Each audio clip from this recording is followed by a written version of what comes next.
Hello and welcome to Fresh Off the Board Season 2 of the podcast we run at EdBrand. I am Arjun Seth, the founder and director of the consulting company. Lovely to have today's session, and today's guest is Saloni Chaudhary, a student I worked with in 2017. And now she's graduated from University of Nottingham and has a job in the electrical engineering field. So we'd love to know more about you, Saloni. Why don't you introduce yourself? Hi everyone. My name's Saloni. I am an electrical and electronic engineer in terms of what I did at degree level. I'm now working at Network Rail, which is the company that manages railway infrastructure in the UK. And I've been in the role for a couple of months, and yeah, I really enjoy it. I'm from Delhi, or Gurgaon, because I think everyone gets offended if you say it the other way around. But yeah, it's a bit about me. Super. So, you were a few students who were very clear that maybe look at the UK as your top choice, and leaving aside the financial considerations and everything else. How did you research university choices, and how did you end up then firming up with Nottingham? So for me, I think Nottingham was not my first choice at all. What I was looking for when I was researching universities was that I wanted a small university, which is why when I started looking in the States, I looked at Rutgers, and I think Union University was one of them too, because I just felt like they'd have a small cohort, so it'd be easy for me. Um, and I think another thing that I looked at was the flexibility in terms of the course. So what opportunities would I get, and what I'd get to do? Because for me, the downside of studying in India was that I was sort of taking, at the moment, I was gambling about whether I can be an engineer or not, because I didn't like the way science and maths was taught in India.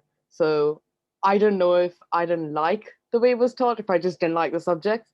I knew that I found it interesting, but it was a bit of a gamble, because I thought maybe this is just something I like as just a hobby and nothing else. So yeah, that was a bit about how I did my research about figuring out what I wanted to do. I think the only plus side for me with the US was that there was a lot of flexibility in your courses, and you could change whenever you wanted to, and you could also mix and match. Whereas the UK doesn't give you that much flexibility. With the UK, it's a bit like if you go in a degree, then you stick to that. Uh, I mean, if you're a home student, you can change, but if you're coming from a different country, then your visa gets involved, and it's a whole other process. So it gets a bit complicated. Um, Interesting. So when you went in, you obviously had to declare what you're checking in the UCAS, and electrical engineering is something that you ended up doing. And you also had that extra placement year option, which the UK started. So overall, how would you describe what you learn as an electrical engineer to a high school student? What are the different levels of courses, and what's unique about studying electrical engineering?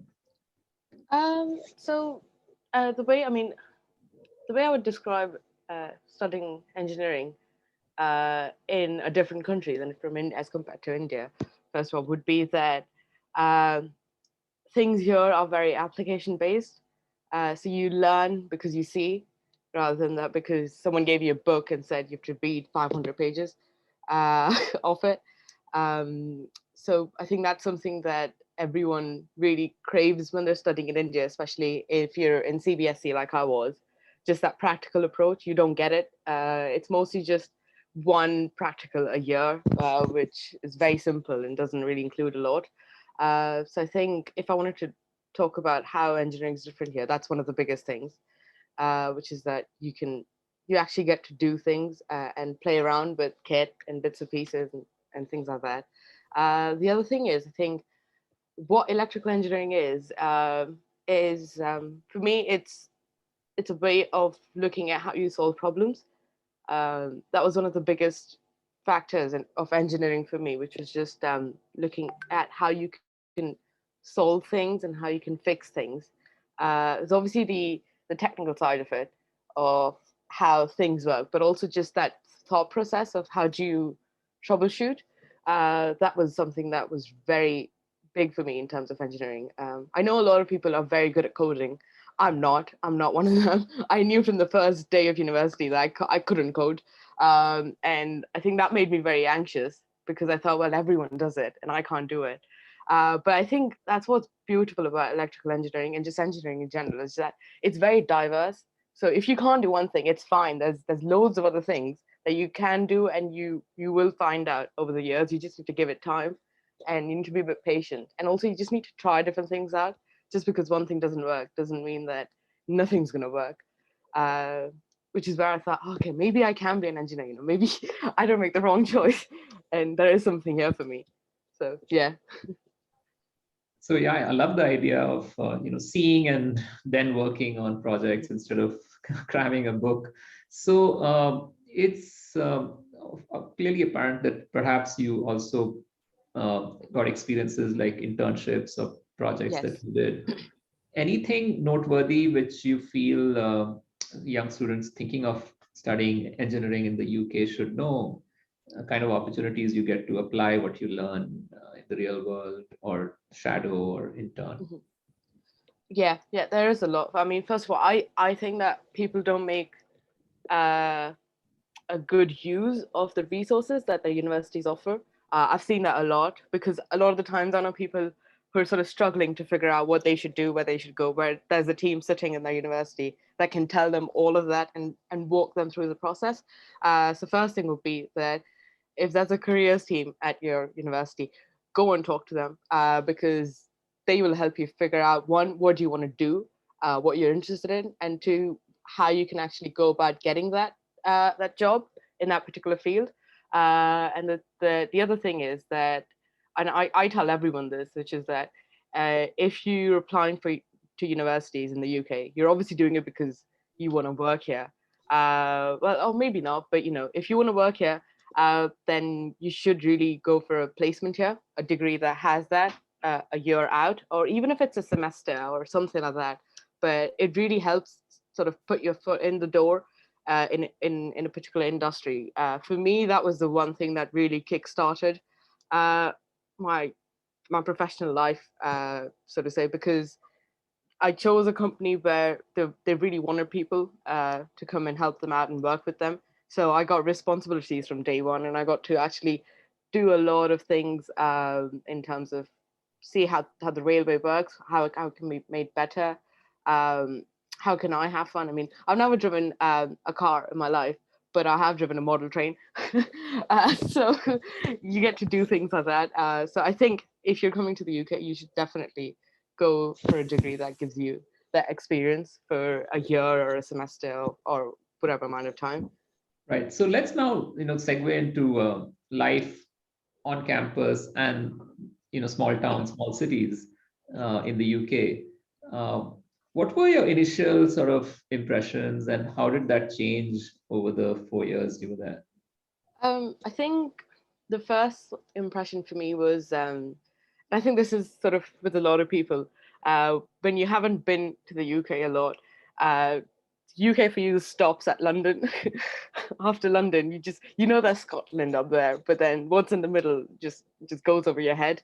So I think for me, the initial sort of worry was, oh, this is just so far away from where everything is supposed to be because everything's in London.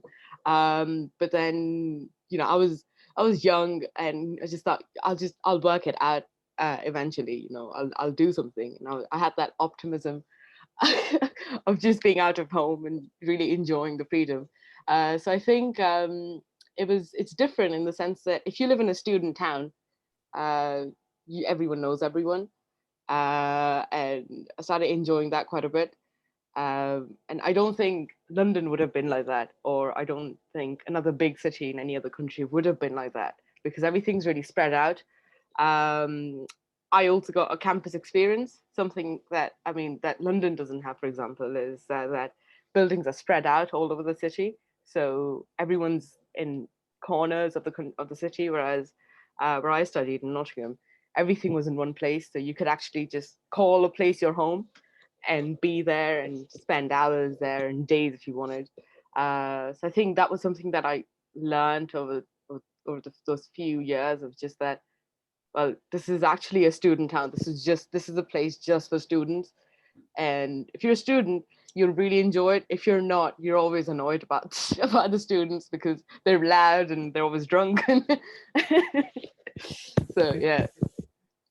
So fantastic. So what are the other things that you did to develop, say, hobbies, interests in your spare time? Is there enough going on to Yeah. explore? Um, yeah. Yeah. I mean, there is a lot going on. There's loads of societies that you can join. There's a society for pretty much everything. I tried my hand out at a lot of them. Particularly, I think did a lot of swing dancing during my first and second year of uni. There's also a bit of sort of some movie societies involved where you just go and you watch movies. There was a lot of stuff about music. So there are a few societies that would go on like pub crawls around the city. And sometimes, to be nice and festive, they'd go to a different city and do a pub crawl over there and listen to music. That was something I enjoyed quite a bit. I think that's something about the UK is that drinking is a big part of the culture. So a lot of the societies that you can get involved in are about just drinking and appreciating it. There was a gin society where you just drink different types of gin once a week. There's stuff like that, which is obviously it's not to say that there isn't stuff if you don't enjoy drinking. There's a lot going on in that too. I mean, there's a lot of volunteering work, so you can do different things. There was also the knitting society that I joined for a bit, which is quite fun. There was a tea society where you drink tea. So I did a lot of that. I think after second year, my time was sort of spent in just engineering works, like just studying about engineering. I got very invested in that. And I also had a good sort of team of professors that I could get in touch with and I could talk to and discuss things with. So a lot of my evenings would just be me sitting in the cafe, uh, just reading an abstract book about something maths or engineering related, which is what I started doing.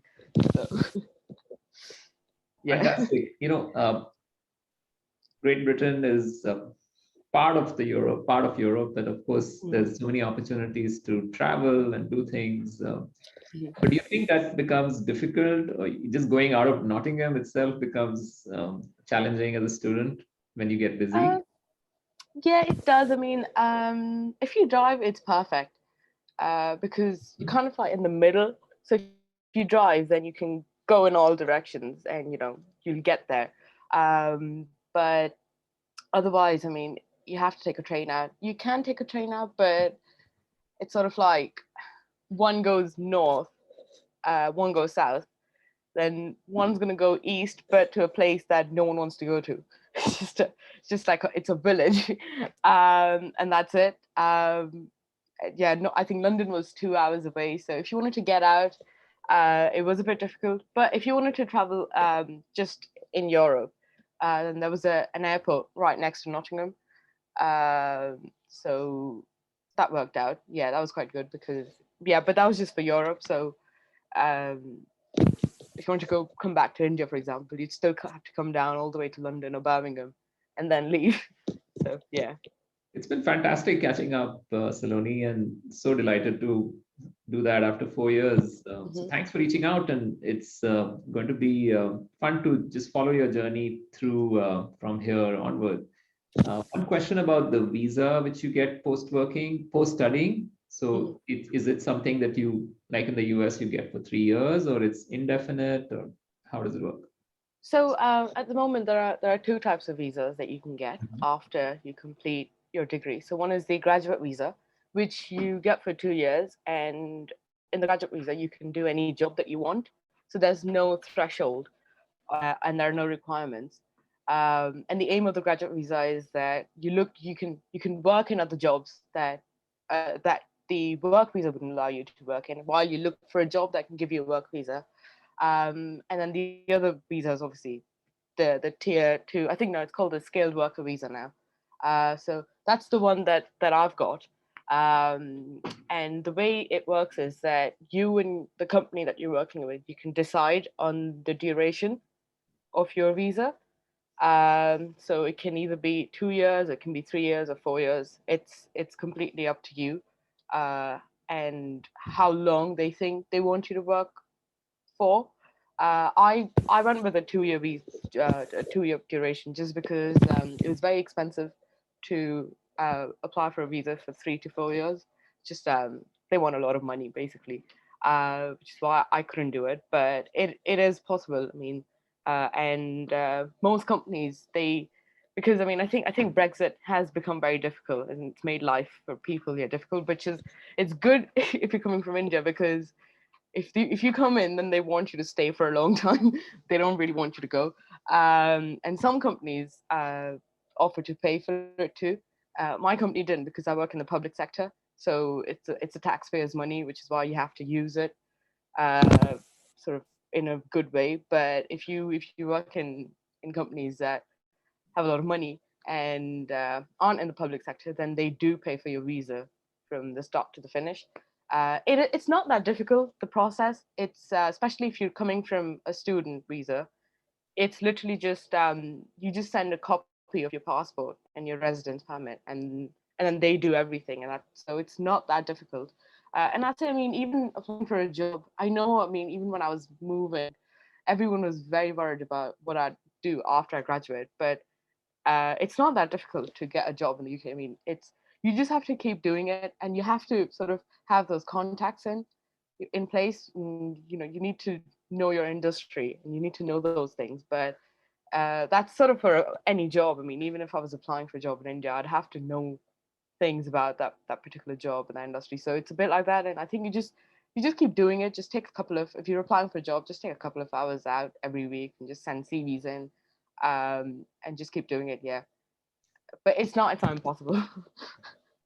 Great. Thank you, Saloni. It's so good to hear, sort of an encouraging voice from the Mhm, UK. Whereas very often we have students who kind of evaluate options and destinations. mhm, Somehow they feel that the job market isn't vibrant enough or there's not mhm, much available. It could be true in any country for that matter. And I keep telling mhm, them you have to basically work with one application at a time, and you're looking at working in another country. Definitely is hard for international students, but it's opportunities exist everywhere. yeah. So love to invite you to our future talks, webinars, panel discussions, and Mhm, I'll keep you posted. yeah. And also send you a request to share resources which you might feel are really good for Indian students or international students in general Mhm, to plan for studying in the UK or yeah. particularly studying electrical engineering in the UK.